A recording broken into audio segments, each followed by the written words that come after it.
அப்படிங்கிற மாதிரி நினைக்க தோணுது. ஆனா அப்புறம் திரும்பவும் நம்ம வந்து இந்த யோகா, இந்த இந்த சக்தி, யூனிவர்சல் எனர்ஜி இதெல்லாம் நம்ம பிராக்டிஸ் பண்றாங்க. அதன் மூலமா முக்தி அடைகிறது, இது மூலம் முக்தி அடைகிறது எல்லாம் ஒண்ணுதானே?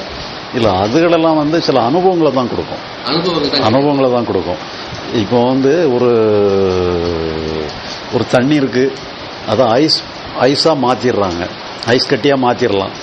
ஐஸ் கட்டியா மாத்துறதுங்கிறது தண்ணியுடைய ஒரிஜினல் ஸ்டேட் இல்லை. அது தண்ணியுடைய ஒரிஜினல் ஸ்டேட் வந்து திரவ நிலையில இருக்கணும். அது ஐஸ் கட்டியா மாற்றும் பொழுது அது ஒரு ஸ்ட்ரக்சருக்கு வந்துடுது. ஒரு பாத்திரங்களில் போட்டாச்சுன்னா பாத்திர வடிவில் வந்துடுது. வேற ஏதாவது என்ன ஒரு வெசல் நம்ம போடுறோமோ அந்த பாத்திரத்துக்கு தகுந்த வடிவத்தை அந்த தண்ணி எடுத்துக்கிடுது.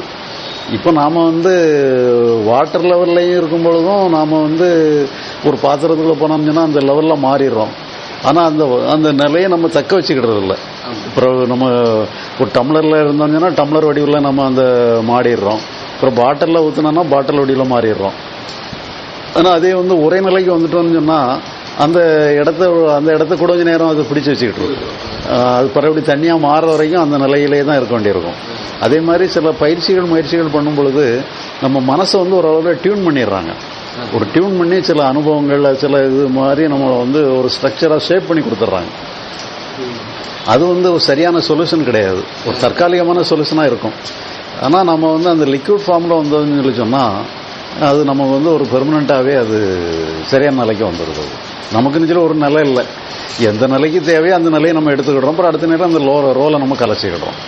இப்போ ஒரு சினிமா நடிகர் வந்து எத்தனையோ ரோலில் நடிக்கலாம், அவருக்குன்னு சொல்லி ஒரு ரோல் கிடையாது பார்த்தீங்களா.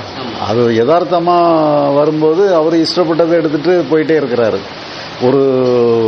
எந்த ரோலில் தான்ட்டு சொல்லி ஒரு ரோலை ஃபிக்ஸ் பண்ணி வச்சுக்கிறது இல்லை. ஆனால் யதார்த்த வாழ்க்கையில் ஒரு ஃபிக்ஸட் ரோல்ல இருக்கிறாங்க. ஆமாம், அங்கே சினிமாவில் அப்படி கிடையாது பார்த்தீங்களா.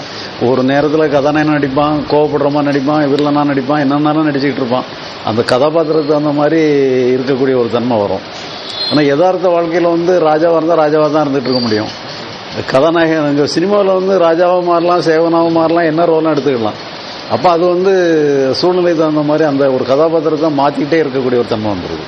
அதே மாதிரி நாமளும் வந்து கதாபாத்திரத்தை மாற்றிக்கிட்டே இருக்கக்கூடிய தன்மையில் நம்ம வந்துடுறோம். ஒரு ரோலை பிடிச்சி வச்சுக்கிட்டது இல்லை, அப்படியே நம்ம லிக்விட் ஃபார்முக்கு வந்துடுறோம். ஒரு பனிக்கட்டி மாதிரி ஒரே நிலைக்கு வர்றதில்லை. ஒரே நிலையினால சில லாபங்கள் கிடைக்கும். ஒரு ஆரம்ப காலங்களில் அது சரியாக இருக்கும். பிறகு அந்த ஆரம்ப காலத்துக்கு பிறகு நம்ம வந்து இந்த லிபரேஷனுக்கு வரணும். இந்த லிக்விட் ஃபார்முக்கு நம்ம வந்துடுறது தான் நமக்கு ஒரு சரியான தீர்வு நமக்கு கிடைக்கும்.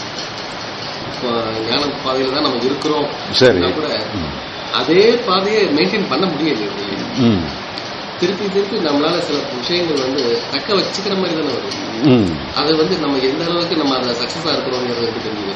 அதாவது இதுல என்ன ஒரே ஒரு கிரைட்டேரியா நீங்க பார்க்க வேண்டியிருக்குன்னு சொன்னா, நீங்களா அந்த நிலையை நீங்களா விரும்பி அந்த நிலைக்கு வாரீங்களா, உங்களை அறியாமலே அந்த நிலை ஏற்படுதா.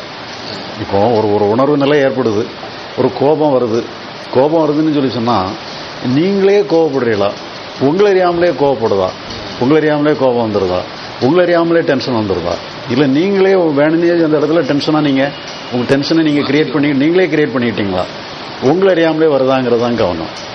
உங்களை அறியாமலே எது வந்தாலுமே அதை நீங்கள் ஒன்றுமே அதுக்கு முக்கியத்துவம் கொடுக்க வேண்டிய அவசியமே இல்லை, நீங்கள் பொறுப்பெடுக்க வேண்டிய அவசியம் இல்லை. உங்களை அறியாமலே எந்த உணர்வு வந்தாலும் அது உங்களை அறியாமலே வர்றதாக நீங்கள் எடுத்துக்கிட்டீங்கன்னு சொன்னால் அது சம்பந்தமாக நீங்கள் டீல் பண்ணுறதுக்கு உங்களுக்கு அவசியமே இல்லை. அது மாதிரி வர எல்லா உணர்வுகளையுமே நம்ம அதை பற்றி பொறுப்படுத்த வேண்டியதில்லை. இப்போ உதாரணமாக நீங்கள் இருக்கிறீங்க, வீட்டுக்குள்ளே ஒரு பைத்தியக்காரன் நுழைஞ்சான்னு சொன்னால் அவனை வந்து நீங்கள் சத்தம் போட்டு ஒரு மிரட்டி அவனை அனுப்புறீங்க. அப்போ நீங்கள் கோபப்படுற மாதிரி உங்களுக்கு கோபம் கூட ஏற்படுது. இப்போ நீங்கள் அந்த கோபத்தை ஏற்படுத்தி அவனை மிரட்டுறதுங்கிறது உங்களுடைய கையில் இருக்குது. அது நீங்களே கையில் எடுக்கிறீங்க, கோபத்தை கையில் எடுக்கிறீங்க. அப்போ அந்த கோபத்தை கையில் எடுக்கிறது வந்து உங்கள் சொந்த பொருளாகவே மாறிடுது. நீங்கள் இஷ்டப்பட்டால் கோபப்பட்டுக்கலாம், இஷ்டப்பட்டால் கோபத்தை விட்டுறலாம். ஏன்னா அது உங்கள் கையில் உங்கள் கைவசம் இருக்குது. ஆனால் அதே மாதிரி இல்லாதபடி ஒரு குறிப்பிட்ட சூழ்நிலை ஏதோ ஒரு பிரச்சனை, அந்த பிரச்சனையில் உங்களை அறியாமலே கோபம் வந்துடுது. இப்போ நீங்கள் கோபப்படணுன்னே நினைக்கல, ஆனால் உங்களை அறியாமலே கோபம் வந்துடுது. இப்போ உங்களை அறியாமலே வந்த கோபத்தை வந்து அது உங்கள் கண்ட்ரோலில் கிடையாது, அது நீங்களாக கொண்டு வந்ததில்லை, அந்த சூழ்நிலையில் வந்துடுது.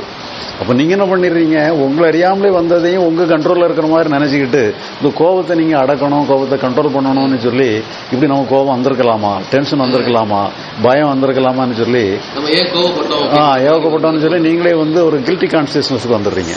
அப்போ கில்ட்டி கான்சியஸ்னஸ் வர வேண்டிய அவசியமே இல்லை. ஏன்னா உங்களை அறியாமலே நிகழ்ந்ததுக்கு நீங்கள் எந்த வகையிலையும் நீங்கள் பொறுப்பெடுக்க வேண்டிய அவசியம் இல்லை. அதை அப்படியே நீங்கள் தன்னால் விட்டுட்டீங்கன்னு சொன்னால் அது போக்கில் அது போயிட்டே இருக்கும். ஆமா ஆமா ஆமா, அதை வந்து அப்படி நினைக்க தோணல. அந்த சூழ்நிலையில நீங்களா வந்து விரும்பி பண்ணல, பாத்தீங்களா, விரும்பி நீங்க கோவப்படல, விரும்பி நீங்க வந்து இப்போ பைத்தியக்காரனும் இது பண்ணும்போது நீங்க விரும்பி கோவப்படுறீங்க. அது அந்த கோபம் உங்க கையில இருக்கு. நீங்க எப்ப தேவையில்லையோ அப்ப நீங்க கோபத்தை விட்டுறலாம். அப்ப நீங்க அதுக்கு கில்ட்டி கான்சியஸ்னஸும் அடைய வேண்டிய அவசியம் இல்லை. ஏன்னா கோவப்பட்டா தான் அங்க காரியத்தை பண்ண முடியும். அதே மாதிரி இங்க வந்து அதுக்கு நீங்க கில்ட்டி கான்சியஸ்னஸ் அடையிறது இல்லை. நீங்க விரும்பி தானே கோவப்படுறீங்க. ஆனா உங்களை அறியாமலே வந்ததுக்கு நீங்க என்ன பண்ணிடுறீங்க, நாம வந்துட்டுத நமக்கு இன்னொன்று மனம் பக்குவம் அடையல போலியே, நம்ம நீண்டு நினைக்க தோணிடுது. அப்படி நினைக்க தோண வேண்டியதில்லை. அது உங்களை அறியாமலே அந்த சூழ்நிலை நிர்வாகம் பண்றதுக்கு ஏதோ ஒரு வகையில் வந்துடுது. அல்லது உங்களுடைய பலகீனத்தினாலையும் கூட வந்துடலாம். அது ஏதாவது இருந்துட்டு போட்டோம், அதை வந்து நீங்க சரி கட்டணுங்கிற அவசியம் இல்லை.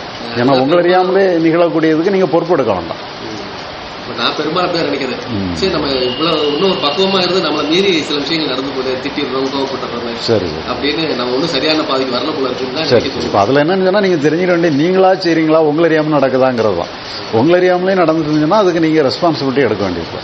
அது உங்களை அறியாமலே உங்க இயல்புக்கு தகுந்த அனுபவம் உங்களை அறியாமலே வெளிப்படத்தான் செய்யும். அது வெளிப்படும், அந்த சூழ்நிலைக்கு தகுந்த மாதிரி வரும், போயிடும். இதை நீங்க சீரமைக்கணும்னு சொல்லி நினைச்சீங்கன்னு சொன்னா பழையபடி போராட்டத்தை தான் நீங்க இன்வைட் பண்ணிடுவீங்க.